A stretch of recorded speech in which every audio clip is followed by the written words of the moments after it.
오늘 토론은 원주 청년생활연구회의 조국임 회장님께서 진행을 해주실 텐데요. 조국임 회장님은 저희 협의회와 함께 SDGs에 대한 고민들을 하는 청년 워킹그룹을 만들어서 오랫동안 같이 SDGs를 원주에서 어떻게 한번 이행해 볼 것인가 같이 공부하고 고민했던 그런 경험들을 가지고 있습니다. 네, 소개된 원주 청년생활연구회 조국임입니다. 먼저 강연해주신 두 분 이외에도 오늘 토론에 함께 해주신 분들을 간단하게 좀 소개해드리면 좋을 것 같은데요. 먼저 원주 지속가능 발전 협의회 사무부장이신 이소정 사무부장이 함께 해주고 계십니다. 그리고 원주시 창의문화도시 지원센터 김선현 사무부장님 함께 해주고 계십니다. 이재영 교수님 강의하실 때 사례로 말씀해 주셨던 낚시면허라던가 지구보호기금, 자동차의 번호판에 지구 모양을 달고 이런 것들이 우리 사회가 이제는 생활 패턴 자체를 바꿔야 되는 게 아닌가. 그러니까 분리배출을 잘하는, 소비를 한 다음에 분리배출을 잘하는 것이 아니라 분리배출을 하지 않아도 되는 소비 패턴을 가져야 되는 것이 아닌가라는 고민을 좀 갖고 있던 시점에 이런 것들이 우리 사회에 녹여내지고 반영이 되고 실현이 된다면 너무 좋겠다라는 생각이 들었거든요. 실제로 우리 아이들이 또 아니면 많은 시민분들이 참여할 수 있는 실질적 움직임이 필요하지 않을까라는 부분에서 또 말씀을 해주신 것 같고요. 네, 이상현 국장님 혹시 말씀 주시면 감사하겠습니다. 박윤희 선생님 글로벌 챌린지 로컬 솔루션이라는 그 구호가 정말 이제 마음에 와닿았습니다. 근데 지속가능 발전 목표를 실천하는 방식도 이제 로컬라이징이라는 측면에서 굉장히 구호가 많이 와닿았었고요. 교육은 이제 장기적인 정치는 단기적인 교육이라는 말 정말 많이 와닿았던 것 같습니다. 네, 감사합니다. 이소정 부장님께 조금 질문드리고 싶은 부분이 원주 지속가능 발전 협의회가 그동안 20주년을 오면서도 가장 좀 주목했던 부분이 지속가능 발전 교육이라는 부분이 아닐까라는 생각이 듭니다. 그동안 해오셨던 그 지속가능 발전 협의회에서 진행했던 다양한 교육에 대해서 좀 간단하게 소개를 해주시면 감사하겠습니다. 네, 소문이 자자한 거 맞죠? 청소년들과 함께 논문을 지역 문제를 이제 고민을 하고 논문을 쓰는 청소년 포럼 예스도라는 프로그램을 하고 있습니다. 저희가 지금 집중하고 있는 건 학습자가 스스로 문제를 발견하고 그 문제를 해결할 수 있는 방법이 한 가지 정답이 있는 것이 아니라 여러 가지 솔루션이 있다라는 거. 그것들을 사고할 수 있게끔 가르치는 거. 유연한 사고, 변혁적 변화를 위한 사고를 능력을 키우게 하는 그런 미래 역량을 강화할 수 있는 그런 교육들을 지도적으로 학습자가 만들어낼 수 있는 교육의 방향으로 바뀌고 있습니다. 그런데 저희가 어쨌든 지속가능 발전 협의회 같은 경우는 그 교육을 잘 운영을 하기 위해서 연령별, 수준별, 주제별 세분화된 프로그램을 개발해서 운영하고 있습니다. 또 그것을 지속가능한 사회를 만들어가기 위해서 시민들의 실천이 중요한데 시민들이 어떻게 실천을 하고 실현할 수 있을까를 전달할 수 있는 게 교육이라는 도구라고 생각합니다. 그 안에서 이제 원주는 새로운 지속가능 발전 교육에 맞는 콘텐츠들을 개발하고 있는 것, 그리고 사회 구성원들과 다양하게 연대를 통해서 쫀쫀하게 함께 프로그램을 만들어가고 있는 것, 그리고 그것들을 잘 운영할 수 있는 역량 있는 강사들을 꾸준히 양성하고 있는 것, 이 세 가지 삼박자가 잘 맞아 들어가고 있는 게 아닌가라고 생각합니다. 그러면 김선현 부장님께서도 특히 더 문화예술 교육을 중심으로 지속가능 발전 교육의 맥락에서 다양한 활동들을 진행하고 계시는데요. 그에 관한 설명도 또 함께 부탁드리겠습니다. 아마 문화도시에서도 이런 비슷한 맥락인 것 같습니다. SDGs를 다양하게 다루기 시작했거든요. 근데 그것이 뭐냐 하면 이제 문화적인 삶을 살기 위해서는 결국에는 이 지속가능한 방식, 그리고 지역에서 스스로 이제 문제를 찾고 해결하는 방식들이 주요했다라는 것이 점점 퍼져나가는 것 같고요. 이제 그러면서 문화예술 교육 영역에서도 이 지속가능 발전 목표 ESD와 연계지으려는 노력들이 최근에 이제 급격하게 좀 늘어나는 추세인 것 같습니다. 원주는 좀 크게 보면 문화도시 사업에서 문화 거버넌스를 만들려는 노력들을 좀 많이 해왔습니다. 시민들의 이야기를 통해서 원주에서 필요한 과제는 무엇인지 81가지 실천 과제를 뽑아냈어요. 그래서 그 이제 81가지 실천 과제를 원주에서 지금 이제 원주 테이블이라는 형태로 실천을 하고 있는데, 이 실천 과제와 SDGs를 연계시켜서 이제 지역의 목표로 잡아 나가고 그 중에 5개의 테이블이 문화예술 교육과 관련이 있습니다. 왜 이제 문화예술 교육을 SDGs와 연계해서 시작을 했냐라고 하면 이제 결국에는 이 지속 가능한 도시 이런 삶의 방식에서 우리 쪽에서 문화예술 영역에서 봤을 때는 예술 교육이 많이 연관이 되어 있지 않다라고 봤어요. 그런데 이제 목표를 들여다보면 사실 동일했거든요. 누구나 소외됨 없이 교육을 받을 수 있는가? 그 측면에서 좀 접근을 했던 것 같습니다. 네, 감사합니다. 그래서 두 분께 이제 조금 더 그 질문을 또 확장해 보자면은 때로는 이 지속 가능 발전 교육이 앞서 그 SDGs가 시작되는 관점에서의 부분 때문이기도 하겠지만 환경 분야에 어떤 너무 집중되어 있다라는 그런 이야기도 조금 주기도 합니다. 그래서 어쨌든 이 SDGs가 환경과 사회, 경제의 통합적 관점을 또 갖는 것이 중요할 텐데 그러한 통합적 관점이 이러한 지속가능 발전 교육에서는 어떻게 또 녹여낼 수 있을지 그런 부분에서 또 환경을 넘어서 경제 사회 용역으로서의 확장은 어떻게 가능하면 좋을지 유준호 부장님께 조금 여쭤보고 싶습니다. 사실 환경, 사회, 경제 뭐 이런 부분들을 구분짓는 것 자체가 좀 모호한 부분인 거고 사실 그 바운더리 안에 다 포함되는 내용이라고 생각합니다만 어쨌든 직관적으로 드러나는 것들이 만약에 에너지, 뭐 물 이러면 그게 환경이다라고 이제 생각을 하는 인식의 변화도 필요할 것 같고요. 한국의 유엔 지속가능 발전 교육 10년이라는 보고서 안에 이제 사례로 담겨 있는 건데 학교가 어떻게 지속가능한 지역 만들기에 동참을 하고 있느냐에 통영의 동피랑 마을, 벽화마을 아마 한 번쯤은 가보셨을 수 있는 유명한 이제 관광 명소가 됐죠. 그 시작이 이제 마을을 철거하거나 뭐 이런 마을 도시 정책들 안에서 그 통영여자중학교 학생들이 사생대회에서 그렸던 그림들을 모티브로 해서 벽화를 그리기 시작한 거예요. 그래서 그 지방정부가 가지고 있던 그런 어떤 정책들의 변화를 이끌어낸 그래서 혁신과 변화의 과정에 학생들이 동참하게 됐던 그런 사례들이 있어요. 사회교육 쪽에서 사회에서 일어나고 있는 일들을 본다면 아까 미국의 사례를 주택 공제 에너지 뭐 효율 개선 뭐 이런 주택 개선 그런 말씀을 해주셨지만 원주도 주택에너지 효율화 사업을 했었습니다. 왜냐하면 저희 대표님이 이제 의과대학 교수님이신데 어르신들이 질병을 가지고 자꾸 내방을 하시는 거예요. 그런데 이제 고쳐서 보내드리면 계속해서 같은 질병으로 다시 병원을 찾는다는 거죠. 그래서 뭐가 문제일까를 고민하다가 그분들이 거주하고 있는 거주지를 봤더니 문제를 가지고 있는 거주지에서 살고 계시더라는 겁니다. 그래서 이분들이 살고 있는 곳을 개선을 하면 어떤 현상들이 일어날까라는 이제 실험적으로 시작을 했던 프로젝트였는데요. 에너지 효율 개선이라는 접근이 가능했던 거고요. 그리고 그 집을 수리하자면 당연히 일자리가 필요했던 겁니다. 그래서 경제적으로, 사회적으로 일자리도 창출할 수 있었던 그런 사례들이 있거든요. 그래서 이러한 좀 새로운 모델들을 꼭 뭐 환경 따로, 사회 따로, 경제 따로를 이야기하는 것이 아니라 어떤 인류 보편의 문제, 그리고 사회 문제, 그리고 경제적인 문제 이것들을 하나로 엮어낼 수 있는 모델들을 잘 개발해내는 것이 우리가 시민들이 인식하기에는 이것들이 다 따로 가는 것이 아닌가라는 것들에 대한 대답이 될 수 있지 않을까 생각하고 저희 협의회는 내년에 이러한 것들을 조금 강화하기 위해서 시민과학자들을 중심으로 하는 프로젝트 지역사회의 어떤 지속가능한 발전을 위해서 시민들과 함께 이야기할 수 있는 다양한 프로그램을 준비해 보고자 합니다. 그래서 지역사회를 기반으로 원주가 지속가능한 도시로 전환하기 위해서 어떤 문제가 있는지 그것들을 시민들이 직접 실험을 통해서 알아보는 리빙랩의 형태를 띠는 프로그램을 준비를 하려고 하고 있는데 시민들이 스스로 내가 체험하고 경험하고 느끼는 수준에서 어떤 것들이 문제이고 이거 어떻게 해결을 했으면 좋겠는지를 같이 공론화하는 자리들 이런 것들을 좀 사례로 많이 만들어내면 함께 더불어 살아갈 수 있는 이야기들을 같이 할 수 있는 기회가 되지 않을까라고 준비를 하고 있습니다. 아마 이제 방금 말씀해 주셨던 얘가 문화도시 사업이다라고 해도 거의 이제 대동소이하게 비슷한 관점에서 많이 이제 진행이 되는 것 같아요.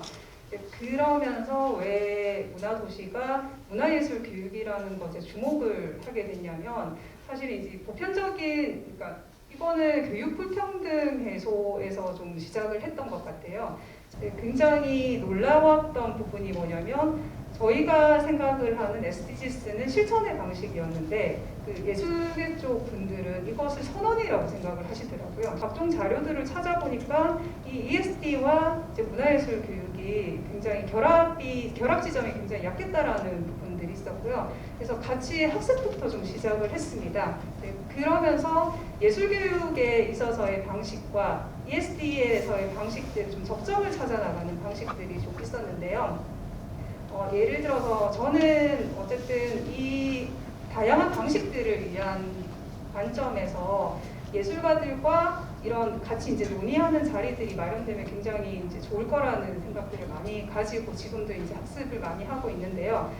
현재 예술가들은 이 SDGs나 ESD를 바라보는 관점이 아까 많이 오해한다고 하셨잖아요. 이제 환경 측면에서 생태, 환경 측면에 굉장히 초점이 맞춰져 있고 좀 비판적으로 보면 이 기후위기라는 상황들을 예술의 도구로서 활용을 하는 측면들이 있거든요. 그래서 이제 훨씬 더 이제 광범위한 대상으로서 이런 이 지속가능 발전 목표에 대한 교육을 예술가들을 위한 예술가를 위한 이제 ESD 교육이 있으면 정말 좋겠다라는 생각들을 가지고 있습니다. 네, 그래서 이야기를 해주시면서 이제 접근하는 방식들 아니면 문제의식들이 여기 지속가능 발전 교육 ESD에서 고민하고 있는 지점과도 맞닿아 있는 부분이 많다라는 생각이 들어서 그 두 가지가 적절하게 결합될 수 있는 지점을 우리가 함께 좀 논의하는 이 자리가 또 되지 않을까라는 생각이 들고요. 이제 좀 지역의 이야기에서 조금 더 확장을 하면서 저희 강연 주셨던 내용과도 연결하면서 이야기를 나눠보면 좋을 것 같은데요. 혹시 이 자리에 계신 분들 중에 두 분의 강연, 그 다음에 지금 우리 원주 지역의 사례에 대해서 나눴던 이야기 중에 혹시 궁금한 내용이 있으시다면 질문을 해주시면 좋을 것 같습니다. 네. 저는 사실 궁금한 것보다 이 SD 경영이 사실 뭔지 모르는 일반 기업을 운영하기 시작한 기업체 대표인데 시작이 아까 말씀하신 것처럼 만약에 이재영 교수님이 말씀하신 것처럼 내가 예전으로 돌아갔을 때 좀 불편해졌을 때 살 수 있을까를 말씀하셨거든요. 그때 제가 느낀 거는 생각의 차이인 것 같아요. 생각의 차이였고 제가 하는 제품 자체가 아이들의 생리대를 만드는 회사를 운영하는 고 있는데 처음에는 사실 저는 생리대 일회용 교육을 받아본 적도 없고 다회용에 대해서 정보 지식도 없는데 만들어서 사용하는 데 있어서 저는 이미 일회용에 익숙한 사람이고 우리 아이는 교육이 필요 없이 그냥 당연하게 다회용을 썼던 아이였어요.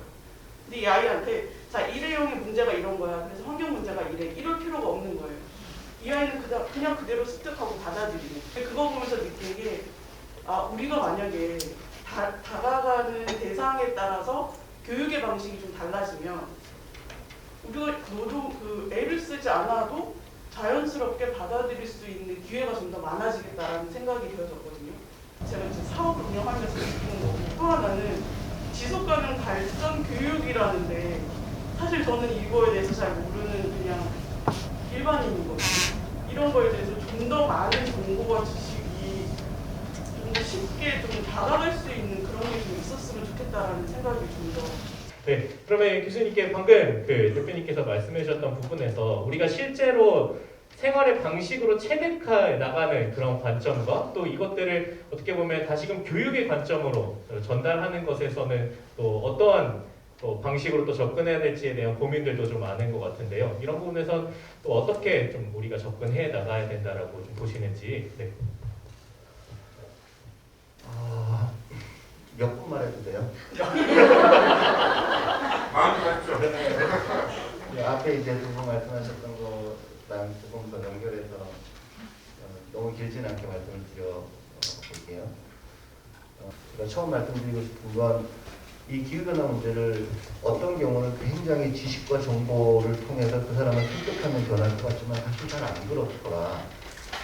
기후변화와 관련된 우리의 감정, 앞으로 더 닥쳐오게 될 불안의 문제를 어떻게 접근할 것인가, 이제 그런 측면이 되게 중요할 거라고 생각하고요. 두 번째는 지속가능 발전 지금 SDG 목표 17개가 있고 국가적으로도 있고 지역적으로도 있다면 그 목표가 무엇인지, 그리고 그게 지금 실제로 얼마나 달성되고 있는지를 아주 냉정하게 객관적으로 평가하는 게 필요한데 원주는 그러면 그 목표가 이제 얼마나 달성되고 있냐 이걸 이제 평가할 거 아니겠어요? 그러니까 내가 A라는 걸 목표로 설정했기 때문에 반대로 그걸 달성하지 못하고 있는 현재 상황이 문제로 규정되는 거거든요. 자, 그러면 우리가 뭘 목표로 설정하느냐에 따라서 문제가 상대적으로 결정되는 겁니다. 그 다음에 세 번째는 그러면 그 문제들이 가지고 있는 환경적, 생태적, 경제적인, 통합적인 문제, 복합적인 문제를 그럼 어떻게 발견하고 실마리를 찾도록 할 것인가와 관련해서 저는 개인적인 입장은 생태적 지속 가능성이 사회경제적 지속 가능성의 토대가 되는 지속 가능성이라고 생각합니다. 그래서 생태적 지속 가능성이 토대적 지속 가능성이고 사회경제적 지속 가능성은 그 위에 설정된 2단계의 지속 가능성이라고 저는 생각해요. 네, 감사합니다. 다양한 그 이해 관계자들과 어떻게 함께 해나가야 될지가 중요한 부분일 것 같은데 그런 부분에서의 접근의 방법이나 접근의 좀 방식들은 어떻게 고민하는 것들이 필요할지. 네. 우리가 거버넌스를 할 때 거버넌스를 하면 뭔가 멋있을 거라고 생각을 하시잖아요. 사실 현실은 그렇지 않아요. 거버넌스 중심에 있는 수많은 활동가들이나 담당자들은 사실 거버넌스라는 멋진 포장 속에 있는 일종의 그 밑에 깔려있는 시궁창 밑에 발을 딛고 있는 거 똑같거든요. 왜냐하면 거버넌스라는 게 사실은 정부가 자기 역할을 못하니까 민간에게 함께 하자고 손 내밀고 있는 거거든요.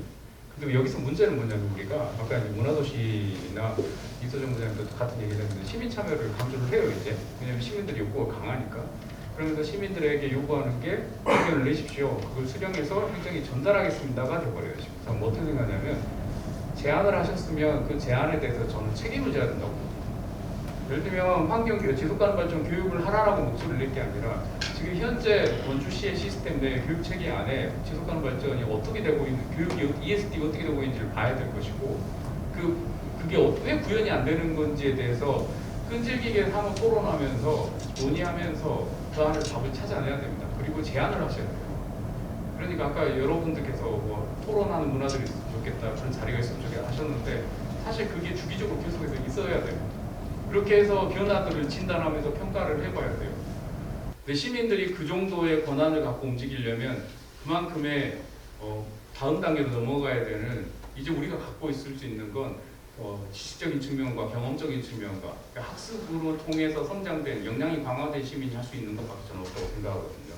그래서 그런 측면에서의 거버넌스가 이제 필요하다라고 말씀드릴 수 있을 것 같아요. 네, 그것이 결국에는 우리가 지속가능 발전 교육이라는 것들을 통해서 시민들의 시민력을 어떻게 높여나갈 것인지를 함께 고민해야 되는 숙제가 아닐까라는 생각이 드는 것 같습니다. 네, 이수정 부장님 그러면은 시민들 대상으로 진행하고 계시는 ESD 교육이나 이런 부분에 대해서도 좀 간단하게 소개해 주시면 감사하겠습니다. 네, 말씀하셨듯이 사실 미래세대 교육에 좀 중점적으로 역량들을 투입하고 있는 것이 사실입니다. 기성세대들이 잘 그런 것들을 이해를 못하고 못 받아들이고 있는 건 제가 생각할 때는 저희는 그런 교육을 받지 못했던 세대였던 것 같습니다. 그래서 미래세대들은 지금의 우리 세대들에게는 그래서 어떻게 살아가야 하는지 그 삶의 방식들을 알려주기 위해서 이제 교육을 통해서 많이 하고 있습니다. 그래야 그들이 또 차세대 리더로서 사회에 나아갈 때 사회가 지금 우리 기성세대들이 살아왔던 것보다는 조금 나은 사회에서 살아갈 수 있지 않을까 싶어서 미래세대에 대한 교육을 중점적으로 하고 있는데 앞서서도 말씀드렸지만 기성세대들의 사고를 변화시키는 것 자체는 굉장히 어렵습니다. 미래세대들보다. 예, 그래서 저희가 이제 취하려고 하는 건 앞서서도 말씀드렸지만 시민들이랑 같이 이야기를 해보려고 합니다. 일방적으로 교육을 진행하는 형태가 아니라 시민들의 목소리를 통해서 시민들이 생각하는 문제를 스스로 목소리를 내면서 관심을 가지게 하는 게 우선되어져야 되지 않을까 싶어서 시민들이랑 같이 진짜 수기공론의 장을 마련하고 같이 그들이 고민하고 있는 것을 솔루션을 같이 만들어갈 수 있는 것들 그런 방식들의 교육들을 교육이라는 표현보다는 프로젝트를 내년에 좀 준비를 하고 있습니다. 네, 혹시 김선희 국장님 그 원주 테이블과 관련해서 지역에서 실제로 저기 문제를 발굴하고 그 변화를 만들어낸 사례 중에 하나를 좀 같이 소개해 주시면 좋을 것 같습니다. 그 원주 테이블 잠시만 소개를 드리면 아까 그 말씀하셨듯이 이제 그러니까 윤희철 센터장님께서 말씀하셨듯이 말만 하지 말고 이제 실천까지 해야 된다라는 말씀을 하셨잖아요. 그런 테이블이에요. 그래서 굉장히 들어오기 어려워하시는 말을 하면 해야 되는 테이블이거든요. 그래서 여기서는 이제 과제 중에 하나를 선택을 하고 근데 이제 이것을 실천하는 방식은 다 생각이 다 다르시잖아요. 그래서 생각을 나누고 당사자들이 이제 직접 그 테이블에 참여를 하면서 실천을 하는 방식이고요. 문화도시센터는 이제 지역의 자원을 올려드리는 역할들을 하고 있어요. 그 중에서 가장 좀 사회적인 지역사회에서 가장 성과가 있었다라고 하는 건 전 아카데미 극장을 이야기를 하고 싶거든요. 그래서 주제는 굉장히 다양한데 결국에는 지역사회 문제에서부터 좀 출발을 하는 것 같아요. 근데 그것이 어떤 방식으로 어떤 관점에서 우리들의 생각은 무엇인지 그래서 우리 지역 자원을 활용을 해서 어떻게 실천될 수 있는지 그런 부분들을 많이 이제 고민하는 것 같습니다. 저희 이제 거의 끝날 시간이 다 돼가는데요. 혹시 한 번만 더 질문이 있다면은 네. 계속 얘기 속에 보면 거버넌스라는 말이 나오는데 저는 그 거버넌스 용어를 정말 잘 모르겠어요. 네, 우리 그 이희철 센터장님께서 한번 좀 명확하게 얘기를 해주시면 어떨까요? 원래 거버넌스란 말은 그러니까 영어로 거버먼트로 같이 썼습니다. 그걸 정부의 역할을 축소되고 그러니까 역할로는 감당이 안 되는데 아까 말씀드린 대로 여러 이제 이해 당사자 그룹의 그 공동 통치 행위에 참여를 해야 된다라고 그런 관점 논의가 시작됐고 그래서 80년대부터 거버넌스가 이제 새롭게 등장한 용어는 아닌데 새로운 형태의 개념으로 쓰기 시작한 거죠. 똑같은 통치 행위였는데 우리말로 하면 협치입니다. 함께 다스리는 걸 말해요. 근데 우리 사회에서 협치가 쉽지 않은 건 제가 행정기관을 비판하려고 하는 게 아니라 행정기관이 모든 예산과 권력을 다 가지고 있어요. 근데 시민들은 사실상 이전까지는 그렇게 열심히 참여를 안 하셨기 때문에 약간 조금 부족했던 부분이 있고 저는 그것을 학습과 교육으로 좀 풀어보자. 그렇지 않으면 왜냐하면 행정기관들이 갖고 있는 공통적인 본질적인 문제가 칸막이 행정을 너무 심하게 하고 결론적 얘기를 하나 드리고 싶은 게 우리는 위기가 닥치면 극복에 내더라고요. 예를 들면 이런 게 후쿠시마 원전이 일본에 터졌을 때 당장 전력 이 자체가 부족하니까 일본 정부에서 시민 운동을 시작해요. 시민 캠페인을 시작하고 그래서 그 시민 운동과 캠페인으로 10%의 전력량을 줄여버려요. 위기가 닥쳤을 때 함께 힘을 모을 수 있는 채널들도 필요하고 테이블도 필요하고 저는 그게 거버넌스고 이제 거버넌스라는 용어가 불편하신 분들이 협치라고 사용해서 함께 다스리는 거다. 그걸 공동 책임이고 제안만 하는 게 아니다. 그렇게 이해하시면 되지 않을까 싶습니다. 네. 그럼 이제 저희가 마무리를 하면서 네, 윤성희 국장님부터 끝으로 한마디씩 네, 부탁드리겠습니다. 네. 문화도시 일을 하면서 이 SDGs에 대해서 공부를 한다고 했는데 정말 많이 좀 해야 되겠다라는 생각이 들었고요. 이제 ESD에 대해서도 이제 좀 전반적으로 예술 경험과 이제 결합시킬 수 있는 부분들이 많이 고민이 되었으면 좋겠다라고 생각이 들었고요. 앞에서 이제 강의 정말 잘 들었고 이제 이런 기회들이 아까 플로에서도 말씀하셨듯이 많이 가져야 되겠다라는 생각이 들었습니다. 오늘 고맙습니다. 네. 감사합니다. 네.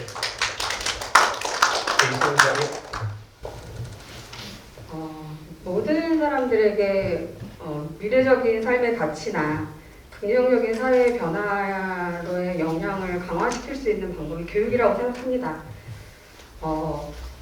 자기 환경화라고도 하는데요.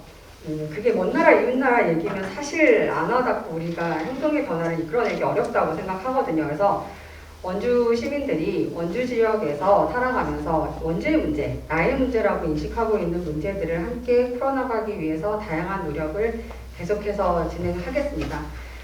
지역사회 불평등 해소를 위해서 그리고 형평성 있는 균형 있는 발전을 위해서 누구도 소외되지 않은 지속가능한 원주로의 전환에 원주 지속가능 발전 협의회가 시민 여러분들과 함께 정진할 수 있도록 열심히 앞으로도 지금과 같이 힘을 쏟도록 하겠습니다. 거기에 오늘 참석해 주신 분들을 비롯한 시민들이 함께 발맞춰 걸어가 주시면 우리가 바라는 지속가능한 도시의 그림이 하루 한 발 더 가까이 조금 더 빨리 다가오지 않을까 바라봅니다. 함께해 주셔서 감사합니다. 네, 그리고 어떤 삶이 좋은 삶인가에 대한 이야기를 좀 더 많이 우리가 서로 함께 해야 된다고 생각하고요. 그 에드가 모레이라는 사람이 뭐 이렇게 얘기했는데요. 나는 인간이다. 그래서 인간에게 벌어지는 모든 일이 나의 일이다.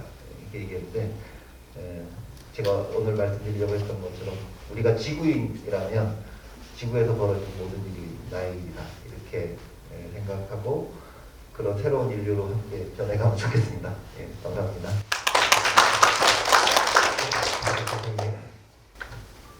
저는 오늘 말을 너무 많이 해서 일단 마무리를 했으니까 여기서 마치겠습니다. 감사합니다. 네, 감사합니다.